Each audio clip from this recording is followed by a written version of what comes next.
on, Mr. Dave in the rock pile, and it's actually sunny out. I'm not doing a video in the dark like I usually am in the afternoons, but I wanted to show you a little bit about the big things we need to do after the shotcrete day and actually demonstrate a little bit of that. It's always cool to see people doing it. I know that's fun to watch it happening, and so we're gonna try and do a little bit of that. But just to review what we've got going on here, and I know I'm kind of going over things I already talked about, but since we got better sunshine, it seems like a good time to do it. This whole thing here was just one thickness of rebar all the way down, and we just put two layers of chicken wire on both sides, and then we put up concrete mixed with mortar and gently work it into that little framework. With 2 layers of chicken wire on both sides, you just roll it over, hog right in tight, pull it tight so it's not going to be wobbly, and then we put our concrete on both sides, but it's mixed with mortar too, so it'd be like 3 bags of mortar, 1 bag of 3 bags of concrete, 1 bag of mortar. That makes it a lot more sticky, so you can actually build up these walls and these faces. This thing had a bigger shape and was hollow, and we filled that in solid and stuff. All the rest of this stuff is just bulked up stuff, trying to get the detail work.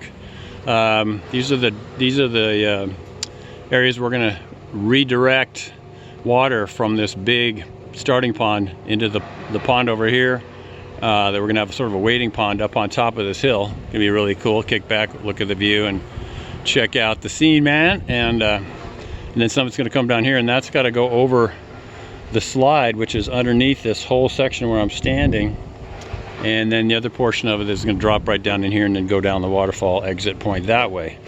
We're doing this now because with shotcrete, you can't always tell where the thicknesses is, how thickness of the concrete is. It's just so wild and crazy. So we can see we got our 1/2 inch steel here and some of that here coming in. So we're going to be covering this whole section with at least 1.5 inches, 2 inches, and create that little plateau. Some of those things you see over there, those little terraces. So we're going to try and make it, and it's cool. Waterfall kind of comes down and makes a cool sound, a little more white noise going on.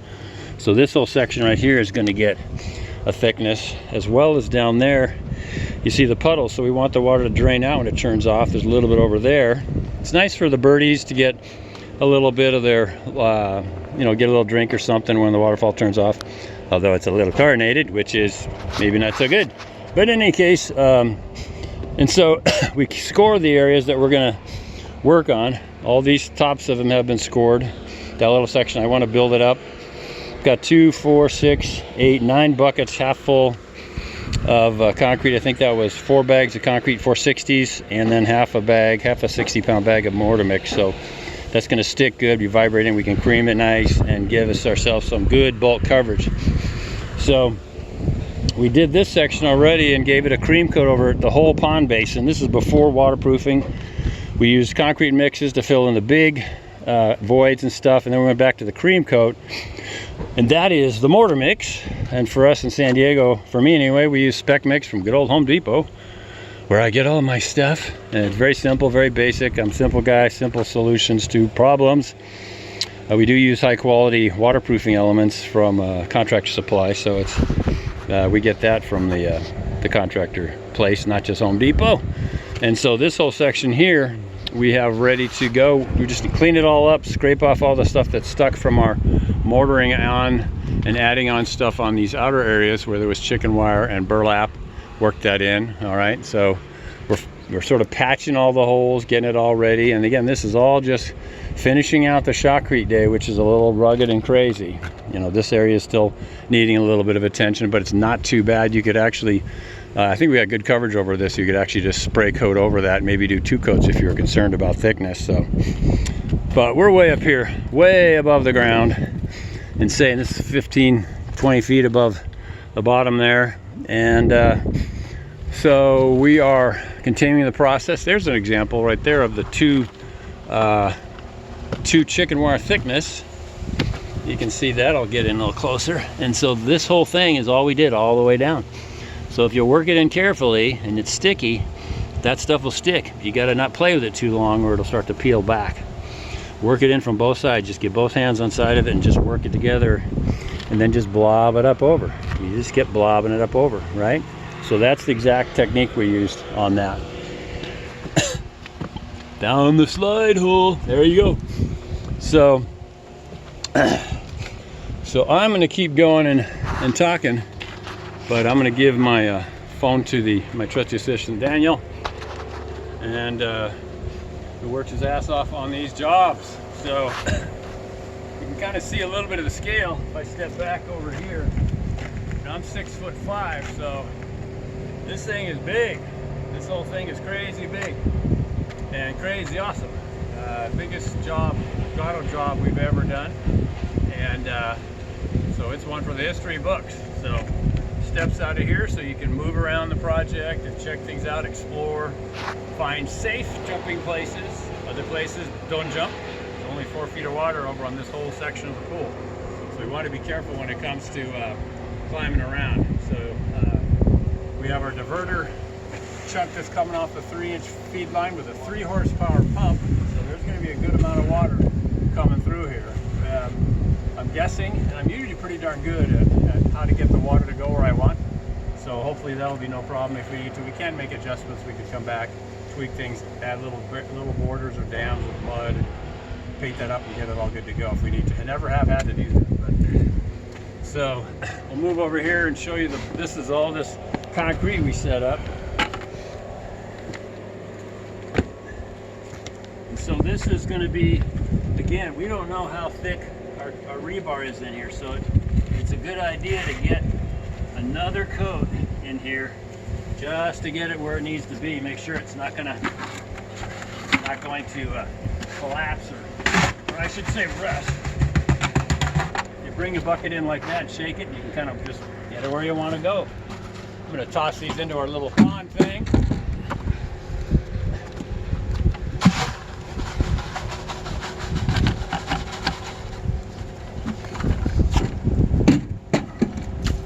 And so you put the cement down. Once you get it down there, you want to work it down into the place you're putting it, because if you just start trialing this, you don't work it in. You want to wiggle back and forth if you're using a pool spreader, and really kind of push it in.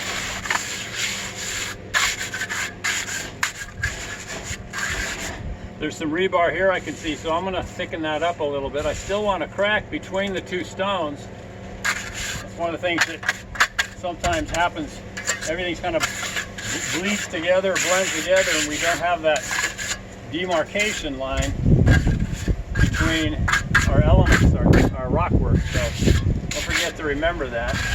You can also put in some gross textures if you want, gross cracks.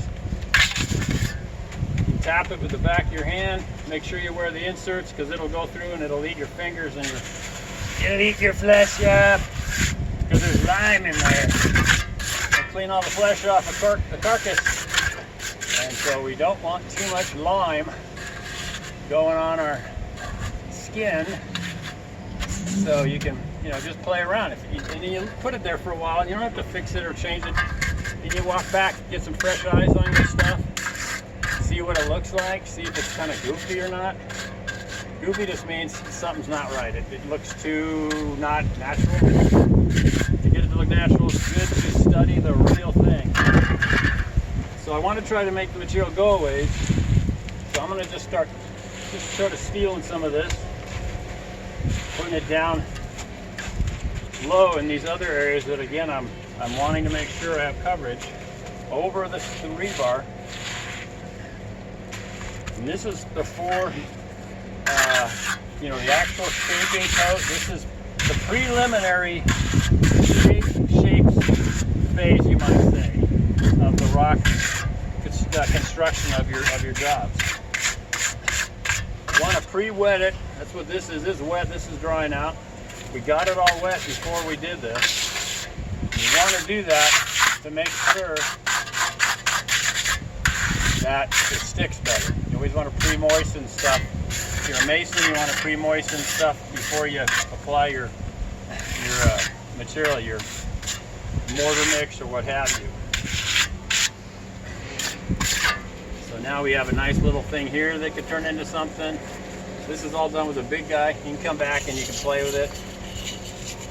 See what's looking good, what's looking goofy. it still has more material coming.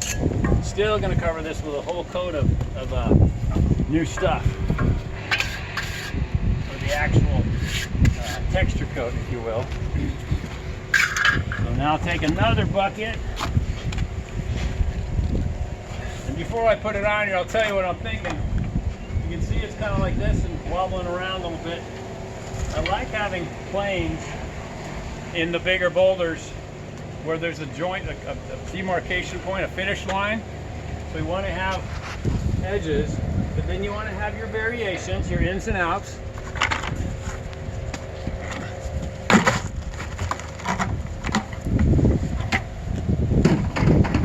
Get some more mud.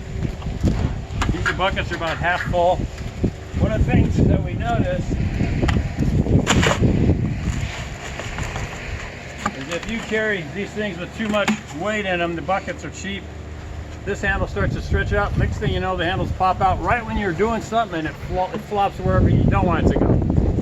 So it's good to keep your buckets like half full, not totally full. Setting up more content.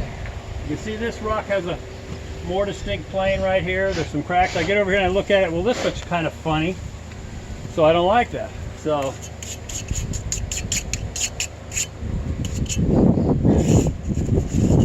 play around with something else and see if that looks any better. And again, you're going to come back and do other stuff later anyway, so it doesn't have to be perfect. Simple little tools, no big deal. So now I got 2 half buckets up here. So I'm trying to put that in my pocket. Get it worked into the material, or get the material worked into your surface that you're adding it to. Want to get a nice strong edge here.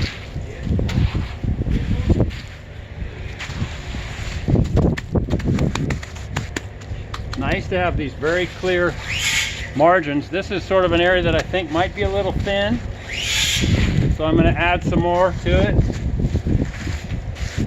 Keep working it up, tap it, work it, twist it.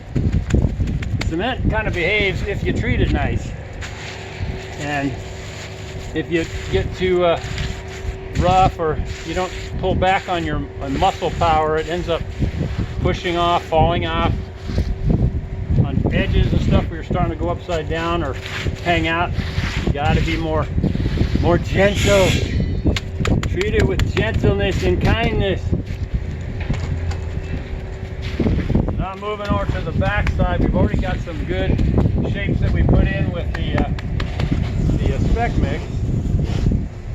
So I'm going to just keep some of those nice big planes, and you'll see them when we get down to the moving all this stuff down to where it needs to be. I also like to try and keep things not flat unless you're trying to make a jumping area, and this is kind of that sort of thing, but it's a pretty perilous height up here. So we've got more flat. Now we can get a nice corner edge here.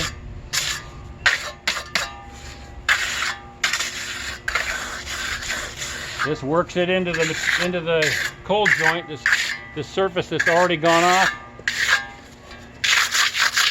Pretty thin there, but again, we're coming back with more stuff.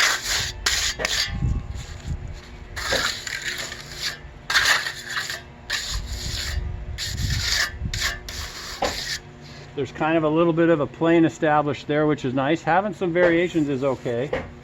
Actually adds a more natural look to it.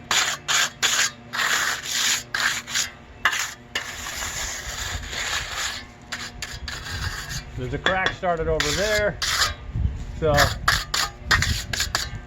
just going to let that come across, continue that. All the rocks I've been doing out here are sort of they're boulders. A lot of the stuff I see online, you guys do these amazing fractured wall rocks. There's just all these variations and cracks, so it's a different kind of look. We have that here in San Diego County, but See, I put a line in there and it was parallel. I don't like that. As you're moving through the process of creation, it'll tell you, it'll talk back to you. It's like, well, that kind of looks stupid. That looks like a snake. Or that looks like fish scales. So pay attention to what the material is talking to you about. What is this thing saying? As I like to say, you want to release the Kraken, but you got to listen to it for it to tell you what's going on and what's going to be a good shape.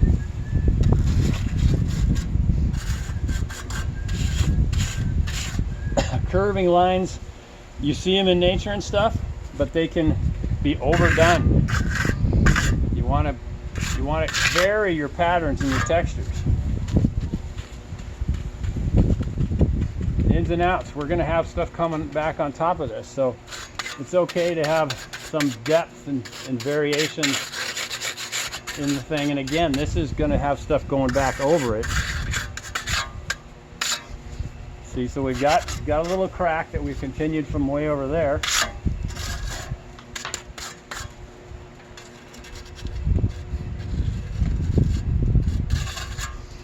This is how rocks decay and weather over the eons. Careful that you don't end up with these, when you push down, see how it starts to make a curve like that. If you want it to be straight, keep an eye on that, because sometimes it can get a little squirrely and get a little weird. So it kind of bulges out, so I want to bring that in a little bit. So you can keep cracking, but at this phase we're just trying to do bulk shapes. We're trying to establish these big, huge planes on these large specimen stones. If the whole structure was smaller, it'd be the same process, just in a smaller scale. So let's move on to the next place we need to put some concrete. I'm trying to show you guys the process of how we do it. I guess I donated some to the pool there, so my bad.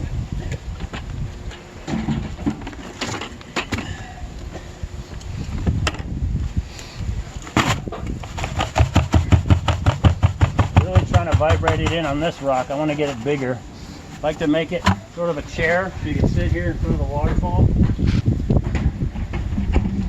At least that's the concept. All right, where did I put my big trowel that I did bury? Oh, here it is. Okay. All is not lost. The trowel has been recovered. This is a puddle, so we gotta get it to run in the where we want it to go better. Vibrate your stuff down in there. This is again concrete mixed with mortar, so it's not just concrete. It's a lot more able to be stickified, pushed around. Got a good amount here, so I'm going to stretch it down into this section, which is looking like it could be thin as far as getting our coverage that we want.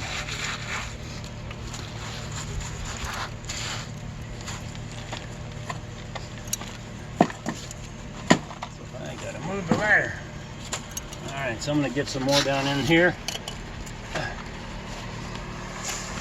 Vibrate it down in. Getting it worked into that crack where I think we're a little light on the concrete for our coverage that we need. Okay, so now I can start bringing it up. I got a nice pitch so I know water's going out. This looks kind of minimal, so I'm going to get some, really wiggle it in there and get a better stickage. We're getting delivery of some lumber here today on the job site. You try to get finer details into this stuff and it thins out, then the aggregate in there just sort of bounces off, and then the material doesn't always stay where you want it to, so good to just keep this in the bulk state of things. I could put some there, but I think we'll worry about that with our mortar mix next. Getting the angle and the pitch uphill. And again, you're the captain of your ship. You're the leader of your band. You're making this the way you want it, and that's up to you. The thing to do is to pay attention to the master rock maker, the man upstairs, as they say. Look at the real thing in nature. Compare your stuff to nature. I'm almost never 100% satisfied with what I make. There's always something I go, I would have made that maybe this way. But as you do it, the longer you do it, and the more you look at the real deal, the more you start to get a feel for what the actual correct, if you will, natural look is. Trying to get some more smaller details. Might need a little bit more here to get that to drain, but it's pretty close. I'm going to open it up enough to where I can put the next thing on there. And I think I want to have a little bit separation on this corner. Just give a little shadow. Alright, so that's this little pond area. We got that fixed. Now I'm going to work on this rock here. Try and get it. These areas are all thin that you saw beforehand. They do offer some opportunities though for natural irregularities, shadowing. Very good to have. See, there's a little piece of chicken wire right there, so I know I'm close. So this side we need to give some beef. Remember those old commercials? If you're old enough, where's the beef? Was that a Burger King? I can't remember. So we're going to get that whole corner, get the coverage we need. Start at the bottom, work your way up. You don't mess around with it too much, it will stay where you want it to. Again, this is to get that coverage. We've got to get our stuff covered.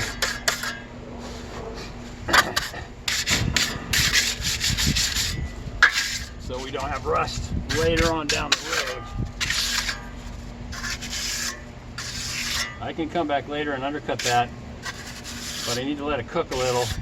Let the moisture that's inside the rock in here pull out the moisture here, and that firms up the rock, the cement rather. Want to try and make a little bit of a flat spot for sitting, so put that in there. I like having big demarcation, big cracks between the stones. Too often I see rocks that don't have it. It's a little more work to get those cracks in there, there's no question. But it's good, it looks better. The more shadows, the details, the better. So it's coming on down. It's got a good amount of material on here.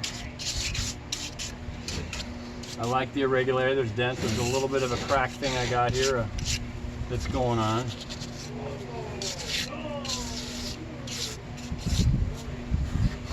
Again, we're trying to watch the ball effect. Sometimes you get the roly-poly, round, blobby thing going, you gotta resist that, unless that's what you want. You know, again, you're the chief cook and bottle washer.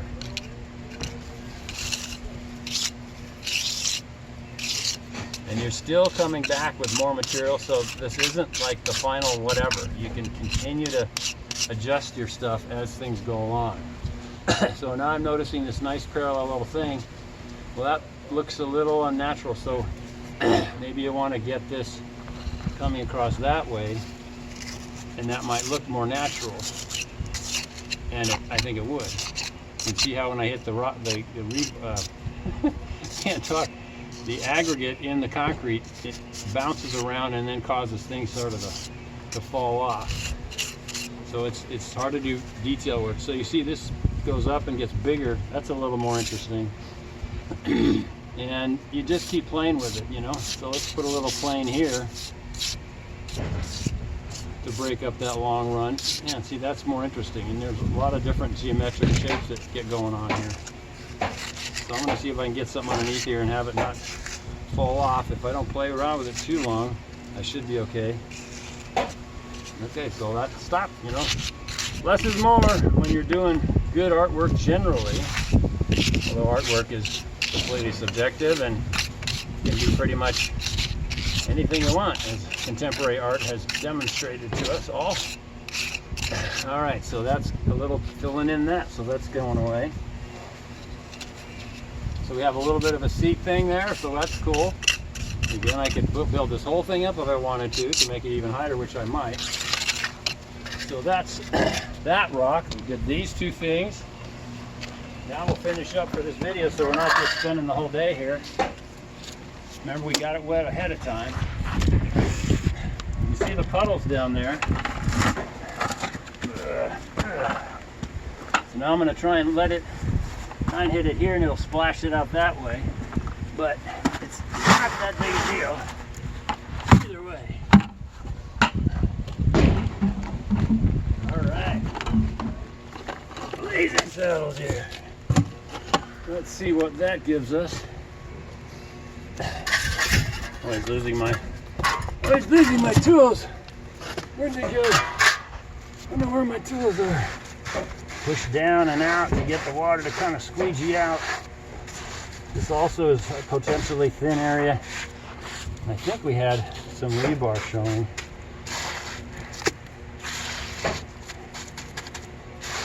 Push it out.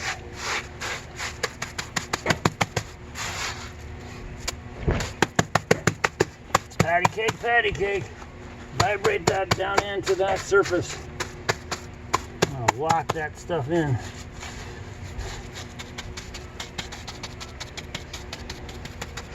Alright, I'm going to add the last bucket. I was hoping to use the last bucket for this rock, but hey, we can always buy more concrete.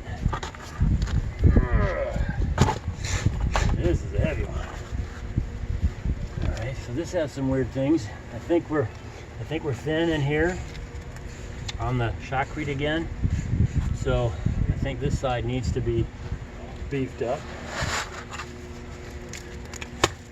Concrete and mortar, if you get the hang of it, you can throw it at it, and if you don't go too hard, it sticks pretty good. The angle is leaning back enough to where you're pretty safe. This is not pure mortar, so it's not as sticky, and it doesn't just plop right in there real nice. When you use mortar, you can do that and it just sort of seals up, so you can cover a lot of ground, get a lot of material where it needs to go. So this is all part of the rock shaping after shotcrete, okay? We do want our adequate coverage on everything. We do not want rebar to start showing up in the form of rust later down the road. Get it wet before you add your material so it sticks good. I am almost out. So we used up 9 half buckets on this little video here. Well, there's a little bit here. All right, well, let's just finish up because I think you guys are getting the idea. Work it in. First order of business is getting the rebar covered. But as you're doing that, you can also attend to some of the shaping that you have. These little grooves that are coming down here were kind of interesting. So, play around. Maybe you can get that going on. Little rocks are also really important to include in your design. So put a little rock there. This needs to get level because I think we're, again, wanting to get that coverage on over our rebar, over our steel. So we're building up this little terrace. What I'm sitting on or standing on has mortar mix we already did. So I can just come back with mortar on top of this area to continue this level, or just start off another one. So this is, I can build this up with the mortar again. Maybe that'll be a crack. You can fill all this in with your mortar as well. if you don't like it, if it's not where you want it to be. Nice to have a break in this line right here from this rock element. Make it a separate little deal over here. Little details are good. Medium details are good. Big details are good. Alright, so we're just going to trowel out this floor, if you will, as they deliver lumber to our job site.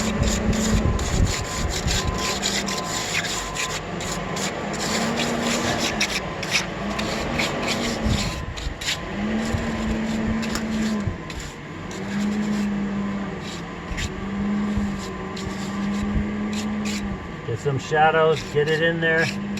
Everything's going to get more mortar, a waterproof coat, and after that it's going to get more texture coating with a spray. We're spraying on our texture on this job as opposed to stamping. It's just such a humongous job. You could stamp it, but that's a long process. Trying to get the distance, the demarcation, separation between the elements. And this you can continue again with the mortar mix. The trowel will dry out a little bit just to get it to smoothly run across the surface. Just scratch it a little bit and it'll wear off. I'm eyeballing it as to the pitch if it's going out. Usually pretty good, but I think this might need a little more, but we can figure that out and finish it out with the mortar step. So let us finish the video, because I've been rambling a long time. So anyways, there you have it. You can see, Daniel, why don't you run across here and you can sort of scan over what we did. So we got this shape better, added a few details. Again, we can change those later with the mortar mix. Got some demarcations lines. We built this up a little bit, made a little bit of a seating area. I can build that up. This was a puddle, so we filled that in. So now water's going to make sure it rains, it moves off. If there's splatter from the waterfall, filled in that spot there.